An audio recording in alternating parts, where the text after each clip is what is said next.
Welcome back to another episode of the Girl Stop Playin podcast. It's your favorite homegirl, Coriel, here to encourage you to stop playing with your potential and start working for what you want in life and in love. You already know that I'm bringing you the information and the conversations to help you make the money and get the honey. You can have it all as long as you are willing to work. And today I got a working woman in the building. We got the Sarah Fontenot in the studio. Hey, girl. Welcome to the show. I'm really happy to be here. Thank I'm you. excited to have you. So we met, I don't even know when we met. I know the first time I remember meeting you was at, it was a Social Proof dinner. Alumni. Yep, the all white. Yep. So that was the first time I remember like meeting you in real life, but I feel like we knew each other on the internet somehow. Yes. But for the people who may not know you, introduce yourself and tell the people. What's up, y'all? My name is Sarah Fontenot. I have claimed myself to be a self-love guru. I am a small town girl from Regina, Saskatchewan, and I moved to America to pursue my dreams, slipped and fell in entrepreneurship, and I never really looked back. I'm just a person that believes we can be, do, and have anything that we want to be, do, and have, and that's how I live my life. I love it. So what is, how do you become a self-love, like coach, expert, advocate? How do you get to that point within yourself to become that? Well, I think for me, when people ask me that question, they're like, well, why do you qualify yourself to speak about self-love? Because I know self-hate. Mm-hmm. You know, I've had to overcome self-hate. I've had to overcome that little devil on my shoulder. I've had to overcome the doubts and the fears. I've had to stop second-guessing myself and really understand who I am, have that awareness in who I'm being so I could be in integrity with that person. Even if it ruffles feathers, even if it's bothersome to others, even if people are like, I don't like you, even if it means I'm ostracized, this is who I am. Take it or leave it. I'm not here to make you happy. I'm here to be happy. And you can't be happy unless you're in integrity with self. So, I believe it breaks down into really simple principles, and I live by it, and I stand on it, you know? So what would you say are some of the experiences that got you to the place where you could become self-aware enough, have enough confidence to, number one, just identify what you believe in and then be confident enough to stand on those beliefs? Well, I think it's a journey, right? I think realistically, it started, I'm from Canada, right? And I'm up from Little House on the Prairie, Canada. So I was the only Black girl in every grade. I never fit in. My hair was never the same. It was like my Black family, and then there was a Black community but I had never even seen a large group of Black people together before I moved to America, you know, outside of who my family was and like my friends that I danced with, you know? So I felt like that was the beginning of feeling like I don't belong, but being okay, because it's not about trying to fit in. It's really about like being all of you, you know? So it started there. And then I've been in really toxic relationships, you know? And it's funny, I have this story about how when I was 10 years old, I created a story that said, if I let you in, you'll betray me, based on an experience that I had. And Coriel, girl, I did not know until I was 28 years old that I created that story. And so I was subconsciously seeking the people, the places, the experiences, the everything that would validate, if I let you in, you'll betray me. So it's no wonder why I experienced domestic violence. I was almost paralyzed by my first ex-fiance. You know, it's no wonder why I couldn't have a solid female friendship until I realized that story. It's no wonder why I had these self-doubts and limiting beliefs and all of these different things. So it's really been a journey of having to overcome myself, get out of my own way, and then being okay with it. You know, one thing I feel like when you live in your truth, girl, when you live in your truth, it doesn't matter what anyone has to say, what they do, how they act, because, you know, at the end of the day, you're proud of you. You can look that person in the face. And be okay with who you see in the mirror. Yes, I love it. So how do you get to a point where you can shut out the noise of other people? Because so many people, especially with social media being what it is, especially with women specifically dealing with so much imposter syndrome, how do you get to the point within yourself where you can not succumb to the pressures of other people, not feel like you got to go along to get along, not be afraid to ruffle those feathers or go in a different direction from the group? Like how for someone who's watching this and is like, well, that sounds good, but I can't find it within me to do this? I think number one is you have to decide, who is it that you want to be? I think we're all duped from our childhood because we're always hearing like, what do you want to be when you grow up? What do you want to be? Well, what is great, but what is connected to achievement, whereas who is connected to fulfillment? And so we're constantly chasing achievement. Even as women, especially Black women, we're out here, I got to do this, I got to do this. Okay, well, that's why we're human beings and not human doings, right? And so inside of that, when you are aware of who it is that you want to be, it's just like any goal. You work towards being that person. How does that person walk into a room? How does that person dress? How does that person smell? How does that person act? And when you can get clear, like, how is their hair? And this is the thing. It's always a flow. It's always changing because we're always evolving. But I think that when you're clear on the first version of you that you want to be and you're willing to work in alignment with it, and then you have to set boundaries around it because, if you decide one day, I'm just going to start living my life as a completely new woman, all of your friends and your family members are about to be like, first of all, who do you think you are? Now, oh, you better than us now? Oh, you and your little business? Oh, you think all of these things that start to come up? You have to put boundaries around it. And so how do you reinforce a boundary? Repetition. How do you reinforce a boundary? Saying what you mean, meaning what you say and saying what you mean. How do you reinforce a boundary? Not letting people slide when they try to play them, And so it's a time thing and it's a compassion thing because we all stumble, we all fall, we all make mistakes, but are you willing to fight for who it is that you want to be? Are you even aware of who it is that you want to be? That part. Because most of us are on autopilot, to be honest. And we are subconsciously deciding who we want to be based on other people's opinions, other people's beliefs, other people's desires for ourselves, especially women. Who does our mom want us to be? Who does our mom expect us to be? How does she want us to show up? And then we become that person and we wonder why we feel unfulfilled because that was not our true desire. That was the desire of someone else. So I love that. And I want to go back to what you said about your childhood, the 8-year-old self, because we often, end up on these couches having these podcast conversations and they're so enlightening, such enlightening conversations. But a lot of times the person who's showing up to have the conversation is still that unhealed 8-year-old, 10-year-old, 12-year-old person because we have not even realized that that's where we got stuck. How did you come to that realization? Because for you to be able to pinpoint it and define it and communicate it in such a way that to me is the first step to being able to deal with it. If you can't define it, you can't deal with it. So for you to be able to define this was the age, this was the story, now I can unpack it, that's big. Yes. So I do a lot of seminars. I do a lot of trainings. I'm always... Where you're the student or the teacher? Both. Got you. Okay. But we're always teaching who's like 5 years behind us, right? So it's like even if I'm on 1, I could teach a 0. If I'm on 3, I could teach a 2. Facts. So I was both at the time. But in this time, I had just called off my second engagement. Girl, wait, you didn't say first engagement, second engagement. How many are there total? 2. Okay, 2. I've been engaged twice. Okay. Third time's a charm. Okay. And I had just called off my second engagement, and I was literally in a space of like, what is wrong with me? Like, why do I keep attracting these people? Because he did some real sly stuff, right? And so I was like, why do I keep choosing these people that I know I'm not in alignment with? Like, what is it about Sarah that's attracting these experiences and then putting up with it, And so I started getting heavily into books. I started reading the book Rory Ray, How to Have the Relationship You Want, going from masculine to feminine. I went into a seminar called Insight. Insight is about like your heart.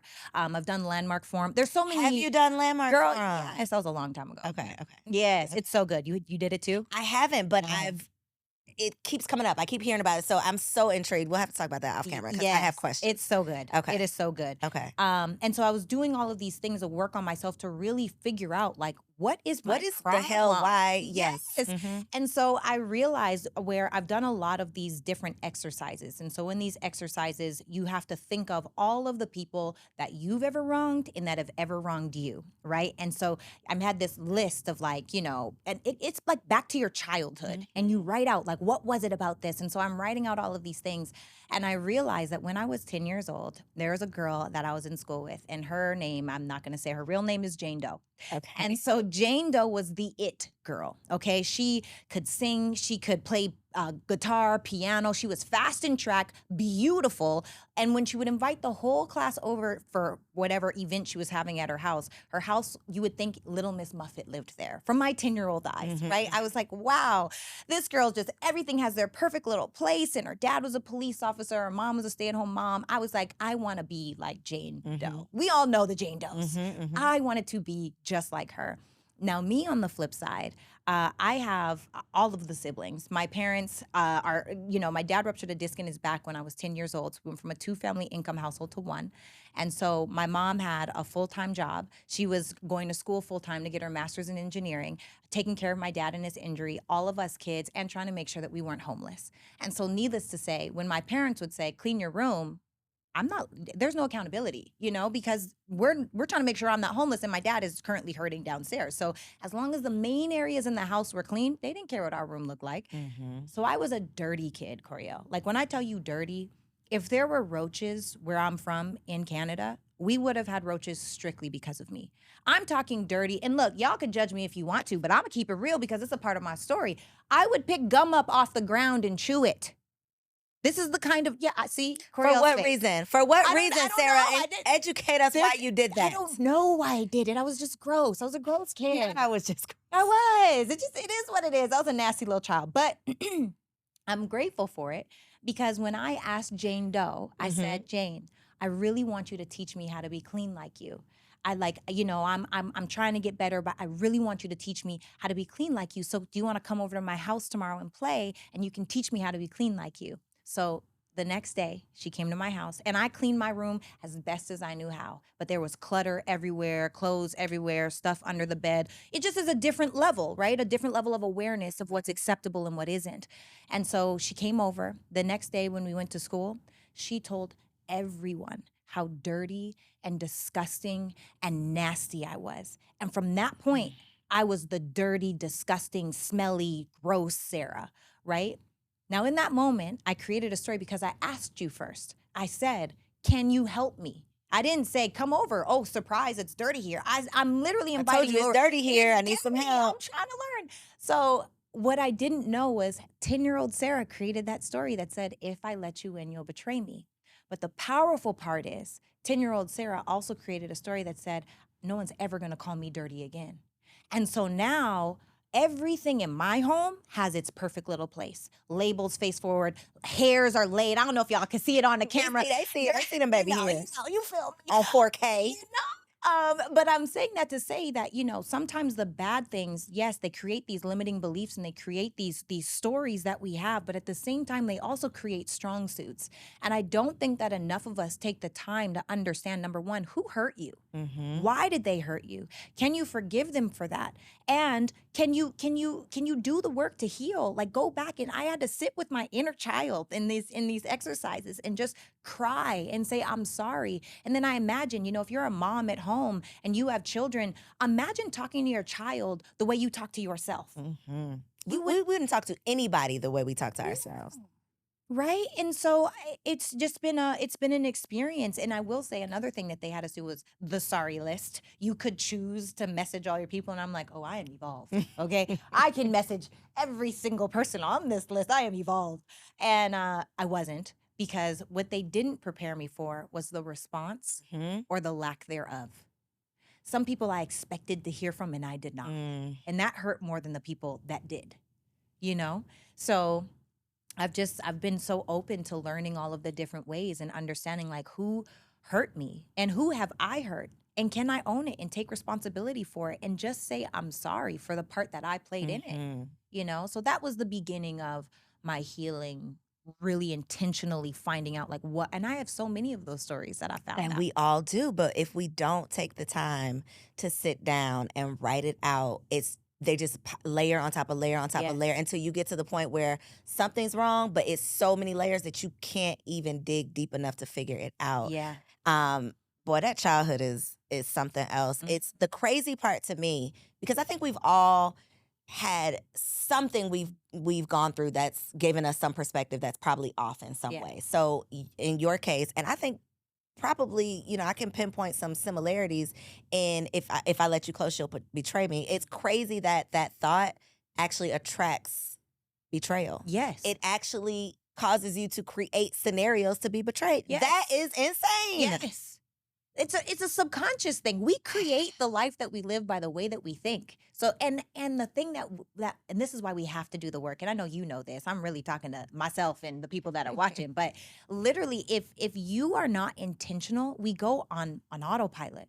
And autopilot is addicted. Like we neurologically speaking, right? We fire off these neurons and they partner together, and we naturally and scientifically want to go to the emotions that we feel the We're most used to. familiar Yep. with. Mhm. Right. And so if you naturally want to be angry, or if you naturally want to be sad or depressed or anxious, and that's the thing that you're firing off, you have to intentionally break that circuit. Mhm. Otherwise, we're just going to go on autopilot and continue to perpetuate our past. So, how do you, when you find yourself today, this Mhm. evolved Sarah, when Mhm. you find yourself on autopilot, because Mhm. it's a process, right? Yeah. It's not a destination you've arrived. I'm just Never. here. Right. No, we're never going to be there, right? Period. We can get so far, and then I feel like God be testing us. God will surround you with the people who are literally Yeah. going to put you in a position to test all of that stuff that you just learned. Like, are Period. you said you was ready. Now let's see. So what do you do now Yeah. if you are met with a situation or met, in a circumstance where it's like, okay, I'm comfortable, but I realize I'm on autopilot and something's got to change? So a couple of things. Number one, I now finally, which I didn't do in the past, I allow myself to be human, and I allow myself to feel it. Because before it was like, no, I'm positive. Everything is, no, Sarah, everything is not perfect. Okay. Chill out, feel it. And you have to feel it so that you can release it. Because again, it goes back to that awareness. If you're not clear on the stuff that you have going on and it's just suppress, what we suppress turns into depress, right? Mhm. What we do not spend time really focusing on can really quickly turn to depression. And it's like, that is not what we want. So we have to take the time to feel it. So I say 5 minutes, unless it's something really big. Now, if I'm really just like, oh, you got me all the way jacked up, then I'm like 24 hours. And then I got to let it go. And on top of that, I'm really intentional about being in peak state. I don't want to be on a low vibrational frequency because I don't want to attract low vibrational frequencies, experiences, life. So for me personally, what I do in the morning when I wake up, and I'm Canadian, so I'm a little more jovial than most, okay? Is that a Whatever. thing? I feel like we're just, people are like, you're so nice. I'm like, am I? I mean, I'm very kind. I don't think So I'm that Americans nice. are just rude as hell. Maybe. Don't say it. Go ahead. So when I wake up in the morning, I open my eyes and I'm like, "Ah, another day." And then I close my eyes. And immediately I imagine like a sonic ring that spins, right? Or like to say a halo, but so Mhm. you can have a visual. And I put it like over my head and I open it and all the way around my body. This is the first thing I'm doing. This literally takes me 15 seconds in the morning, all the way around my body. I'm sending healing. I'm sending favor. I'm sending prosperity. I'm sending growth. I'm sending evolution. I'm sending all of the things that I want to send. And I close the bubble around my feet. I get up. I go make an energy tea. I come back. I immediately have a playlist on my phone. It's Baroque classical music or movie score music. And it will just shuffle on my playlist. And I'm journaling with my energy tea. And I'm saying, Girl, what is energy tea? so my sister is a distributor with Herbalife, and Okay. I order. So it's literally energy tea. Yeah. Okay, I thought it was some special. No, it's one of the literally a recipes. green tea with a Gotcha. collagen and an aloe It's and an extra actual collagen. energy. Gotcha. Yeah, Okay. with some extra stuff. But yeah, Gotcha. I'm making it. It's an iced tea too. Got you. Okay. I have hot tea at night, and I like cold tea in the morning. So I drink my energy tea, and I journal. I'm so blessed, happy, and grateful now this is the thing. Our subconscious, and I know you know, doesn't know the difference between what has already happened, what has happened currently, and what's going to happen in the future. All it hears is the feeling, right? And we don't attract what we think about. We attract what we feel strongest about, right? We just talked about it. On a subconscious level, we Mhm. attract the experiences that our subconscious is feeling. We're seeking them actually so that we can attract them. So you think bad, that's why you get bad. Or you feel bad, you attract more bad. And so I put myself in a peak state by thinking about all the things. And after I write it, I speak it. So I'll do these 5-minute rounds where I'm like by myself in my room crying, like, oh, it's so beautiful. Like, oh my God, and the Delilahs. Like, I see my family compound walking with my mom, pushing the stroller. And my mom's like, look at the wild Delilahs. And it's like, we go walk to the garden and eat cucumbers fresh off the ground. And we pick the peaches off of the tree. And, the babies running around and then, doing all. I've seen it. Like, I know it. Now, this is the thing. I don't know when it's going to happen. I don't know how it's going to look. I'm not attached to that. I'm attached to putting myself in a peak state, speaking it out loud, putting myself in a feeling of like feel good. So now I've journaled. I'm going to go work out. I'm going to come home. I'm going to shower. While I'm in the shower, I'm listening to a personal development. While I'm doing my makeup, I'm going to listen to a book. No, sorry. While I'm in the shower, I'm listening to gospel music. When I'm out of the shower, I'm listening to a book. And then you can't knock me off my game at this point. I'm literally like, girl. So I focus on that. And when I'm human, I allow myself to be human because I also know I'm not perfect. I have times where I disappoint myself, where I come out of character. They don't happen as often anymore, but they do still happen, and it just is what it is. So I'm compassionate with myself because I know that life is a journey, I love that. It's time for a special business spotlight segment, and I got my girl Aisha Taylor Issa in the building. Hey, girl. Welcome to the studio. Thank you. It's been a long time coming. I have known you since 2018. You just refreshed my memory when I think I was a panelist at the Sisters in Business Expo, the very first one. Okay, put some respect on my name. Ain't new to this. I am true to this. Okay. But for the people who are new to this, what is the Sisters in Business Expo and who is Aisha Taylor Issa? Well, thank you again for having me. I've been loving you long time. And so always excited to be in your presence. The Sisters in Business Expo is the country's only multi-city small business expo and community created specifically to celebrate and educate entrepreneur women of color. And we do that in a variety of ways. So first through our expos, which is how we first connected, where we host large-scale trade shows across the country, specifically focusing on Black women entrepreneurs and their experiences, their successes, and just celebrating them in every way possible. Then we branched out into some other areas. So we also have our Sisters in Business University, where we teach and train on how to successfully start, grow, and scale your business. Our Sisters in Business Foundation, which is our nonprofit, where we give grants to our sisters through pitch competitions. And then most recently, the Sister Shop, which is our retail and e-commerce site where we feature over 150 brands by Black women from around the country. We have 2 locations. 2 locations, one here in Atlantic Station, and then where's the other? The other one is in New Jersey, Elizabeth, New Jersey, at the Mills at Jersey Gardens Mall. And so you hosted your very first event in your first Sisters in Business Expo in 2017, 18. What was the mission behind it? You know what? Honestly, at that time, I thought we were just going to host expos. I've always loved doing expos and trade shows. Back in the day, we used to do like the Black Expo and stuff like that with my other business. And we always found them to be very cost prohibitive, right? When you say doing them, you mean doing them as a vendor? Yes. Gotcha. I owned a career consulting business for over close to 20 years with my sister. So back then, we would love to set up, tell folks about our business and our services. But we always found that the vendor fees were astronomical, or the events were like very exclusive, like only certain people could get in and that kind of thing. And so around 2017, actually, when American Express put out that big article that Black women and women of color were the largest and fastest growing demographic of entrepreneurs in the country, and everybody was talking about it, but nobody at that time was talking about, we're starting a lot of businesses, but they're not making a lot of money and they're not sustained and growing. So I didn't appreciate that and wanted to create something that would help close that gap. And for me, through the vision that God gave me, the answer was create an expo where the sisters can come, can showcase their businesses, can grow their platform, get information, but not have to pay an arm and a leg. Because starting out, most people don't have thousands of dollars to spend on a vendor booth.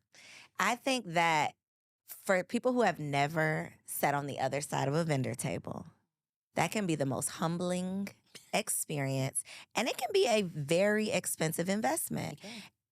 Or outside of the fee that you pay for the actual table, like the inventory that you're investing in, the signage, the decor, if you want your booth to look like something, like you are usually in the hole before you step foot in the door. And so as a business owner, it can be super discouraging when you show up somewhere, you've paid this crazy fee, and then they don't have the foot traffic, or you pay this crazy fee, and then they do have the foot traffic, but it's not the right type of audience, or all of the things that can come, that can come up. And so, as someone who's been on the other side of the table, has had the opportunity and pleasure to attend your events, people are actually shopping at your events, which is important when you've spent your money, invested your time. People travel to come, to set up shop. And so I love that you are not just doing a money grab, because some people are like, I'm gonna just host this event because vendor fees are easy to collect, right? People are quick to sign up to be a vendor, but you are really wanting to educate them on how they can grow and sustain their business, but then also giving them opportunity to get out here and make some money outside of online sales, which, a lot of people focus on, but there's money to be made outside of that. What would you say has been one of the biggest lessons that you've personally learned as an entrepreneur in doing this work? So a lot. First of all, it's a lot of work, right? And there's a reason why more people don't do it to the scale that we do, because it's very expensive and it costs a lot of time and money and resources. So it's a lot of work, but it's a labor of love. One of the biggest things we've had to learn is that we needed to educate our audience, right? Because a lot of people do come with that mindset of, I got to sell. If I'm not selling, then it wasn't beneficial, right? And yes, selling is important, but we also are intentional about including both product and service-based businesses. So what's the advantage for the service-based businesses, right? It's lead generation, it's networking, it's growing your audience, it's all of that. So it took a year or two to really just get people to see the value in just being in the room, right? And selling, yes, but also putting yourself in spaces that are specifically curated for your growth and your advancement. And so I think that has been the biggest shift for us and for the culture. And once people kind of caught on to that, that's when we really see the impact that we're able to have. That is a very good point, because I think that a lot of people approach vending from the perspective of, if I don't make 100 sales, then I'm not successful. But you could get 100 leads. You could make one valuable connection that's worth way more than that 100 sales, right? You can do so many other things, but having the right intention and mindset behind it and, showing up with that, I think is super important. Absolutely. So you got a lot going on. I had the pleasure of attending your Mamapreneur brunch. As the keynote speaker.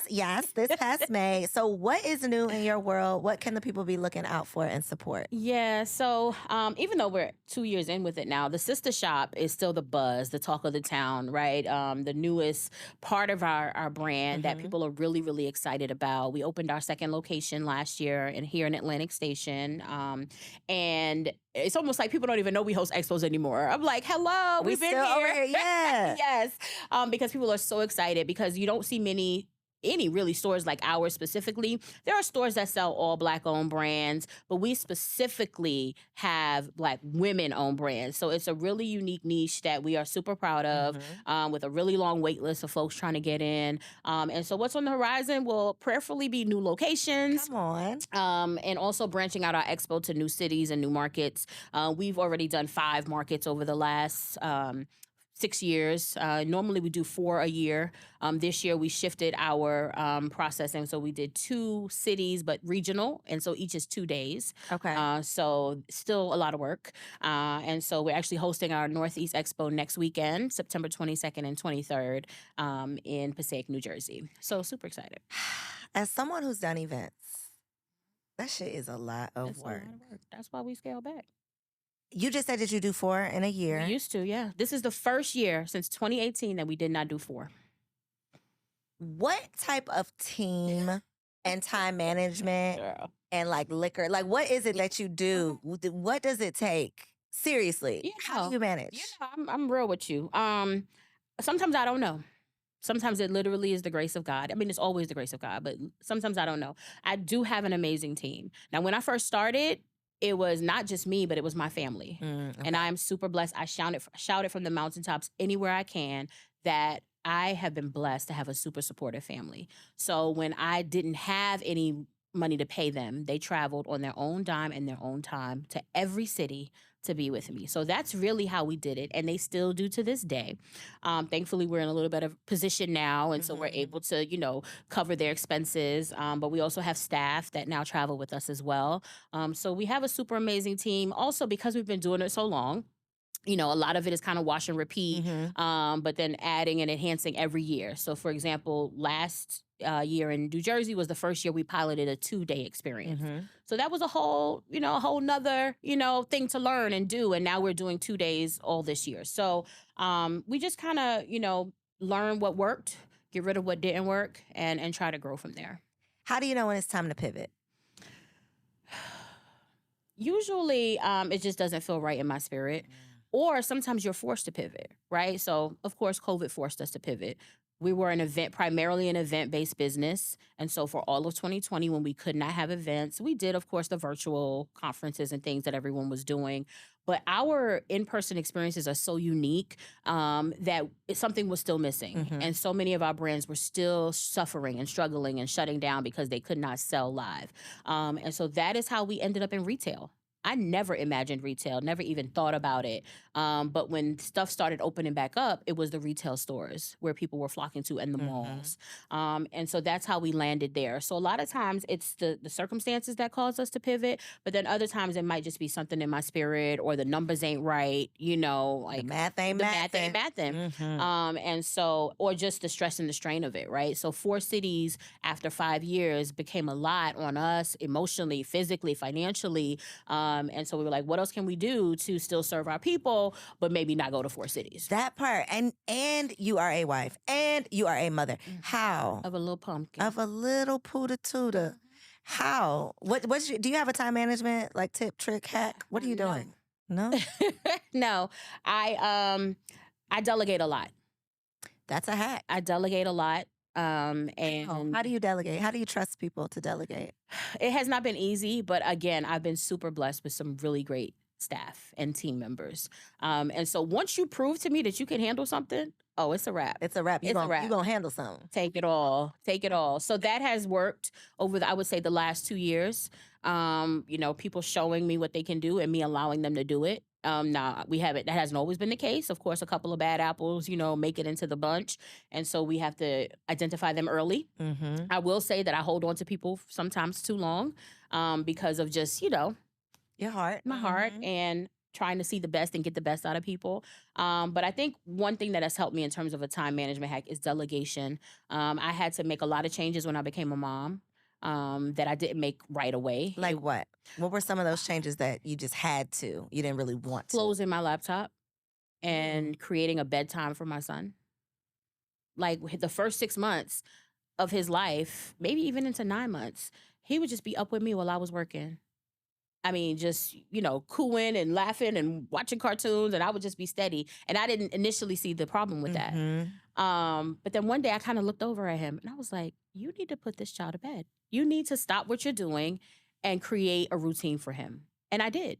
And I was very proud of that. And honestly, he did not have any issues adjusting. It was me. Right. It usually is. He immediately fell right into the flow. I had no trouble getting him to lay down, no trouble. We created a bath time, whole routine, book, all of that stuff that I guess the rest of the world was doing. And I'm over here like a fool, working crazy, trying to take care of this business. And my son is just chilling. You're not a fool. You know what you are? You are a boss that has become a mother. Yeah. And now you have to adjust into being a mom. Most of us try to do what we've been doing just with the baby on our hip now. And it's like, no, you gotta put this down so you can, it's. And I think I love that commonality between us because we both were, already running, enterprises, before we became wives and mothers. And it is a shift. Yes. It's an adjustment. When you don't enter into this world already with those titles and you add those roles, you definitely have to make some adjustments. And thankfully, I got married, right before we started this brand. So he's been with me, through every peak and valley. But the baby was definitely an adjustment, and he is the best thing that ever happened to us. So. Are you done? I'm done. Done? I'm old. Done or done? I'm done. Okay. One and done. One and done. We good over here. We go cheer. Okay. So for the entrepreneurs who might be watching this and need some help, need your resources, or want to know how they can get their business onto the wait list, because your girl got a wait list, let them know where they can find you, how they can support you. Yeah, so y'all can check us out online everywhere at SIB Expo, and that stands for Sisters in Business Expo. Sisters is spelled SISTAH when you're searching. So SIB Expo on Instagram, TikTok, Twitter, Facebook, it's Sisters in Business Expo, and online, sibexpo.us. And feel free to, connect with us, tap in, join the mailing list, follow us so that you can stay connected on what we have coming up. And check them out at their sister shop in New Jersey, right? Yes, and New Atlantic Jersey, Station. Elizabeth, New Jersey, at the Mills at Jersey Gardens Mall and Atlantic Station right here in Midtown Atlanta.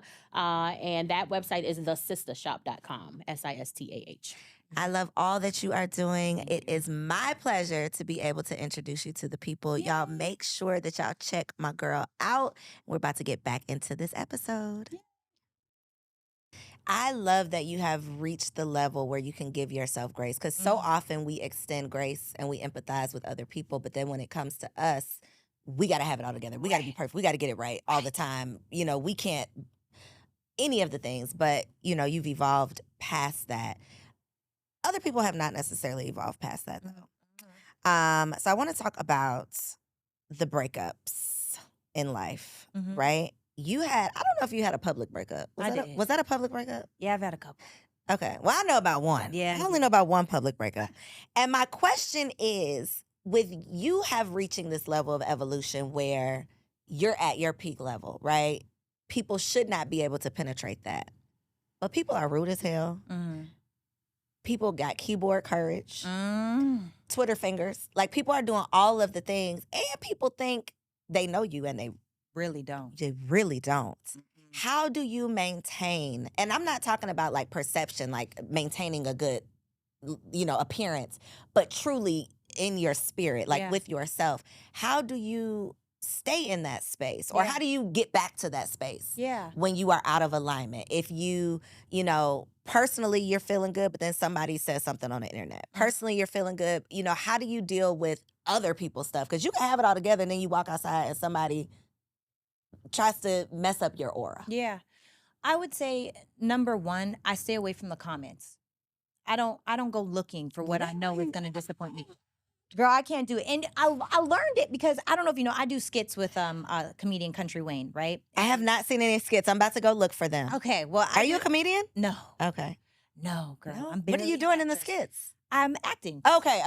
So we just have these funny skits, Okay. and now it's a soap opera, really. But my character's name is Sarah, Okay. right? And there's a lot of similarities between my character and me. And these videos get hundreds of thousands of views every single day, each video, right? And there's 5 to 6 posts that he does a day, and each one is doing 2, 3, 400,000 views, right? Now, there's thousands of comments of people that have something to say about me. They're like, Sarah rode the short bus. I hate her voice. Oh, I can't stand her. Can we? So I learned from those kind of prepared me for them when I was doing a podcast with a group of people. The group of people that saw my public breakup and, you know, all of those different things, I don't care anymore. Because what I do know is if I'm compassionate for myself, me and that person, although no one is a bad person, however, I'm very clear. Number one, I don't date men like him. Number two, I was in a rush, and it took me going through therapy and trying to understand, like, how did I choose? How did Sarah allow herself to end up in this situation? And not because they're a bad person, just because we're so And not in alignment. disaligned. And so it's funny. It's actually not funny, but I say that to keep from crying. That at the time, my dad, we were on our second battle with cancer, right? Sorry. And it's okay. And if I get emotional, I just love my family. So forgive me, y'all. But my dad, it's really important for my dad to walk me down the aisle. Like, that's very important to me. And I allowed the fear of my dad not walking me down the aisle to rush a decision that shouldn't have been rushed. Because the truth is, my dad, no matter what, he loves me more than any man on this planet, would want me to be happy. And for me to choose someone that is so outside of who I deserve and who is in alignment and who actually makes sense would be more disappointing to him than anything. And so at the time, though, I didn't know that. At the time, I was looking past every red flag because I dove in head first, girl. I was like, oh, and in every relationship, I've always done that. I dive in head first, And you then know? you figure it out later. Yeah. And it's like through all of the experiences, the eroded trust, the eroded respect, it's like I can't, you know, it just is a no. So I feel like I don't care. At the end of the day, people there are people talking about me right now and don't know anything to be true about what I have going on in my life. And I don't care. I love that I'm a topic. I love that I am renting out free emotional real estate in people's minds. And I'm okay with that. Whether it's good, whether it's bad, it's not my responsibility. My responsibility is to be my best me. And sometimes my best is absolute trash. I'm so clear that sometimes my best is terrible, but I'm okay with that version of me too. And as long as I can look myself in the mirror and say, you know what, Sarah, you did a damn good job. You did your absolute best. You rode this thing till the wheels fell off in whatever capacity, business relationship, romantic relationship, friendship relationships. I know that I did my part. What can anybody say? Nothing true. Do you feel the need to defend yourself? Not anymore. But you went through that. And you know what? There's a experience that I had where so I received well, no, it'll give too much information. I received I'll just say it. I received an honorary doctorate.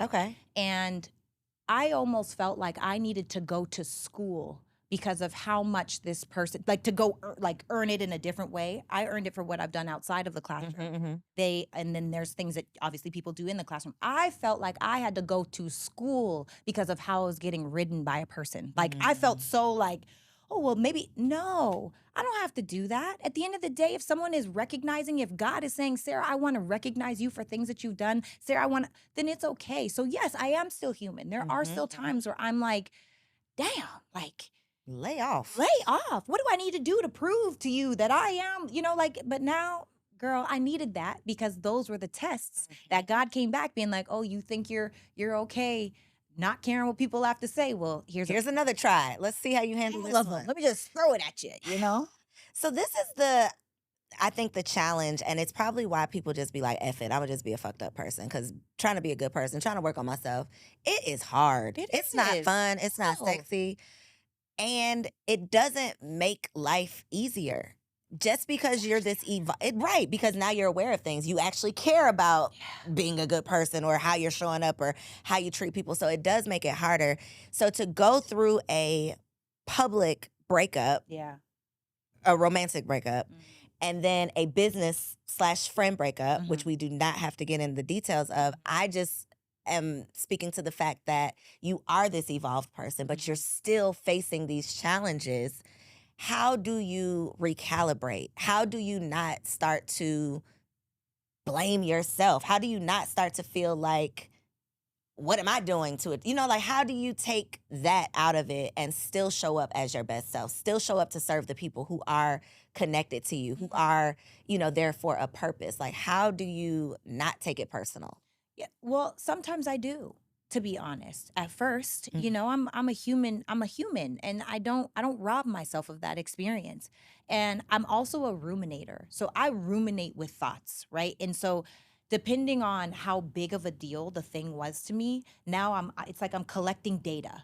And it's building up this perfect case for all of the answers as to how all of this data makes so much sense. And now, do I feel the need to relay the data, or do I not feel the Girl, need? when is your birthday? July 2nd. I'm a Cancer. You're Cancer. Okay. When's your birthday? I'm a Libra. October 1st. Okay.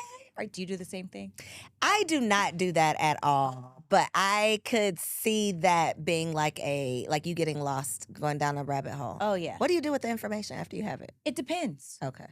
So sometimes it's just like because look, it's like there's three sides to every story. One of my friends, I used to say your side, my side, and the truth. He's like, nah, it's your side, my side, and the facts. Like, if there's a number right here and it looks like a 9 to me, it looks like a 6 to you. The fact is, it's a number. It's like, okay, we're both right, but whatever. So sometimes it's like, oh, and God don't play about me. So I feel like with the information that I've collected, it's like, now it makes sense. It all makes sense. That's the part, though, is when that sometimes makes it worse, though, when you can look back and then you start to add up all the pieces. And then I start to feel like a fool. Like, how long were you doing this? Like, you was in my mind was like, you was in my wedding? And you felt like, those are the things when you do start to go back, and hindsight is 20/20, and you start putting the pieces of the puzzle together. It's like, damn, you did play with me for a little while, but you ain't gonna play no more. No. Yeah, that's tough. Yeah.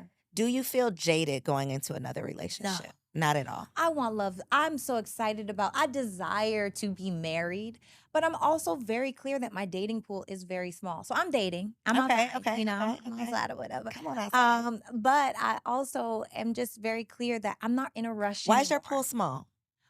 Because I want what I deserve. And if I could work on myself mentally, emotionally, physically, spiritually, financially, and energetically, I want a man that believes in that too. I want a man that understands emotional intelligence, but most importantly, emotional regulation. I want a man that understands safety, security, respect, and values family and has principles and morals. And in this soft generation, things are changing, Mhm. and I will say that, I'm 35 years old, years young, whatever you want to call it, and I'm single because I'm not married. I have no children, and I know a lot of people that allow society to make them feel like, oh well, why, where's your man at that? And I've actually had people be like, well, obviously it didn't work because you don't have a man. Being in a relationship is easy. Getting married, Getting a man is not also that hard. easy. Yeah. But choosing someone that you're aligned with is far more challenging because there's a lot of marriages out here. I don't want none. Not in alignment. All right, and not to whoever, like, there's so many relationships out here that are not, I don't want that for my life, and so I'm patient now. I'm moving, like, my therapist did a thing, and I asked him, I was like, how did I ignore so many red flags, right? What is it about me that ignored so many red flags? And he said, Sarah, you did not ignore red flags. He said, there's a wife and a girlfriend. A wife looks at, let's say you're building construction, a wife will look at a hole in the wall and then be like, oh, we got, or a hole in the foundation, and say, we got to fill this up, right? So we're going to get the materials, we're going to come back and we're going to patch this up and keep building, right? Mhm. An inspector is a girlfriend. So a girlfriend would go look at that same hole in the floor and be like, we actually don't have the materials that are necessary to fill this hole right here. And if you fill it up with something else, over time, the higher you build, the more it will fall. And so he said, Sarah, you didn't ignore red flags, you built over them.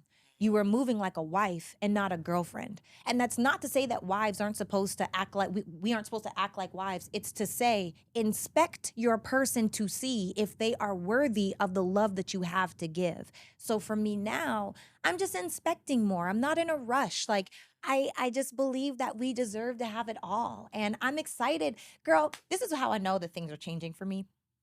I eat out every day. It's just Okay. me. Okay. Right. So I eat out every day.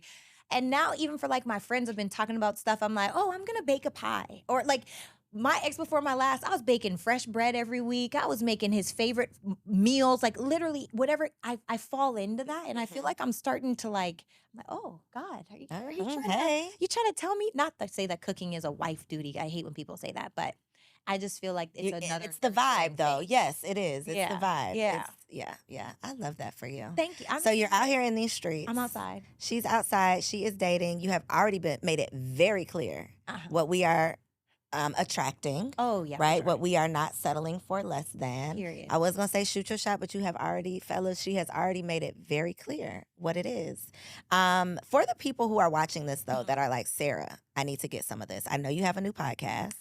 So tell the people about the new podcast. But if you have, do you do coaching or Not anymore. Okay. No. We'll just tell about the Events. podcast then. Yeah, I do events, and I have one, and it's probably already happened. But so I have a podcast. It's called It's Giving, and it's giving all of the things. It's giving red flags, it's giving desperate. It's giving self-love. It's giving healing. It's giving transformation. It's just a lot of very real, raw conversations with real, raw people. It's them behind the business or behind the success and behind the money. Like, who is this person? And I've just been having a ball because I learned I really enjoy podcasting. I really enjoy it, and we have really awesome conversations, and it is all of the things with a focus on healing. I love it. I love this new space that you're in. I feel like you have no choice but to attract goodness. Thank you. And so I love that for you. I can't wait to see all that comes. It's coming. So many new exciting things, new energy, new vibes. So yeah, let the people know right there in that camera where they can find the podcast, where they can find you online, and follow you on social media. Oh my goodness. Hi, guys. Again, my name is Sarah Fontenot, and you can find me at Ms. Sarah Fontenot. So MSSARAHFONTENOT. The T is silent. That's me on all platforms. The podcast is on everything. It's Giving Podcast. So it's .. podcast. But if you just type It's Giving, you'll find it on all of the platforms. We're on Spotify, Apple. We do doing all the the things. places. Yeah. And we'll make sure it's linked below. So y'all ain't got to go search. Just click below. Make sure y'all support, subscribe to the show, follow on Instagram, and send your girl some good vibes, all right? It's hard in these streets when you're out here trying to do the Lord's work. Oh. Thank you for tuning in to another episode of Girl Stop Playin. See you next week. If you enjoyed that episode, make sure you subscribe to the channel so you don't miss out on any upcoming content, and take it a step further and go ahead and join our private community over on Patreon, because it comes with some pretty bomb perks, including early and discounted access to our upcoming events, behind the scene exclusives with some of your favorite guests, the opportunity to call in on an upcoming show, the chance to vote on topics and guests for brand new shows, and I'm even giving you unlimited access to my vault of business classes where I'm teaching you everything from Airbnb to developing digital products and everything in between. And you can get access to our Patreon for as little as $5 a month, okay? Get in where you fit in, and I'll see you on the inside. Peace.